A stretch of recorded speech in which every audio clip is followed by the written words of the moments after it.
Assalamualaikum warahmatullahi wabarakatuh. Dalam kesempatan kali ini, kita akan membahas tentang kisah dari Sunan Kudus. Sunan Kudus memiliki nama asli yaitu Jafar Shodiq. Beliau merupakan putra dari Sunan Ngundung dengan Syarifah. Syarifah sendiri merupakan cucu dari Sunan Ampel.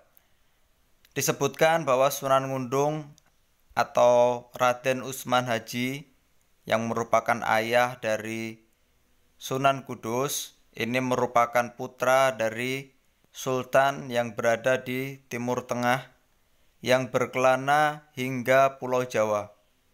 Di Kesultanan Demak sendiri beliau diangkat menjadi panglima perang. Strategi penyebaran agama Islam yang dilakukan oleh Sunan Kudus yaitu melalui jalur politik, salah satunya menjadi panglima perang dan juga penasehat kerajaan Demak.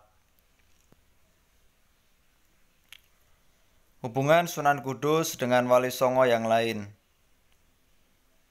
seperti yang dijelaskan di awal tadi, ia merupakan cicit dari Sunan Ampel dan masih ada keturunan dari Nabi Muhammad SAW. Sunan Kudus disebutkan pernah berguru kepada Sunan Kalijaga. Perjalanan dakwah dari Sunan Kudus. Sunan Kudus sendiri seperti kebanyakan wali Songo yang lainnya, ia bukanlah asli dari Kudus yang berada di Jawa Tengah. Bahkan ada sumber yang mengatakan bahwasanya Sunan Kudus ini dilahirkan di daerah Timur Tengah, tepatnya di Palestina.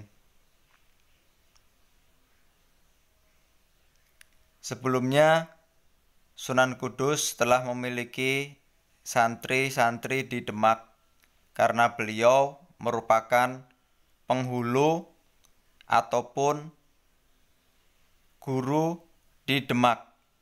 Demak merupakan kerajaan Islam pertama di Pulau Jawa. Beberapa di antara murid-murid Sunan Kudus yaitu adalah Arya Penangsang yang berada dari Jipang, ada juga Sunan Prawata dan juga Sultan Pajang.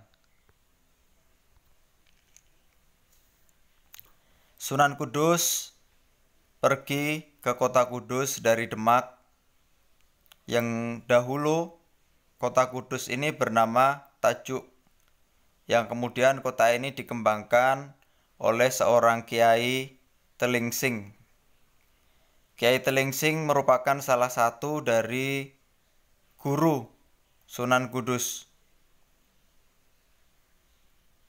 Dia menjadikan kota Kudus ini semakin maju, dan Sunan Kudus disebut sebagai penerus dari Kiai Telingsing.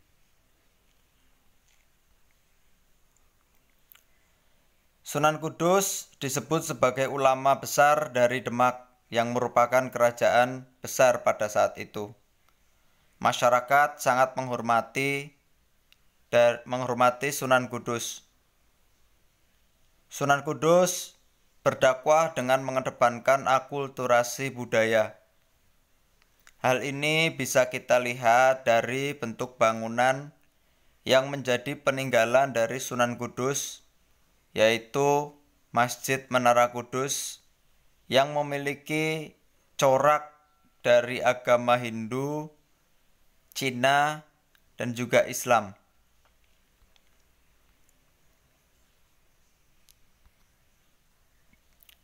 Masjid Menara Kudus masih berdiri dengan tegap hingga sekarang, dan kita bisa menyaksikan bahwasanya bentuk dari bangunan ini menyerupai pura yang menjadi tempat ibadah agama Hindu, dan juga ada nuansa Cina. Dahulunya Menara Kudus ini digunakan oleh Sunan Kudus untuk mengumandangkan azan supaya orang-orang bisa melaksanakan sholat di Masjid Menara Kudus.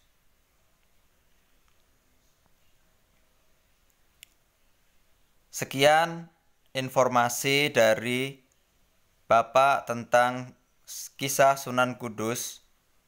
Semoga bisa menambah wawasan kita dan juga bisa menyemangati diri kita untuk selalu menghormati orang lain walaupun orang lain itu berbeda agama, suku, ras dengan kita. Karena Sunan Kudus telah memberikan contoh kepada kita bahwasanya kehidupan yang rukun bisa tercipta apabila kita bisa saling toleransi kepada sesama. Sekian dari Bapak, kurang dan lebihnya mohon maaf. Billahi taufik wal hidayah. Wassalamualaikum warahmatullahi wabarakatuh.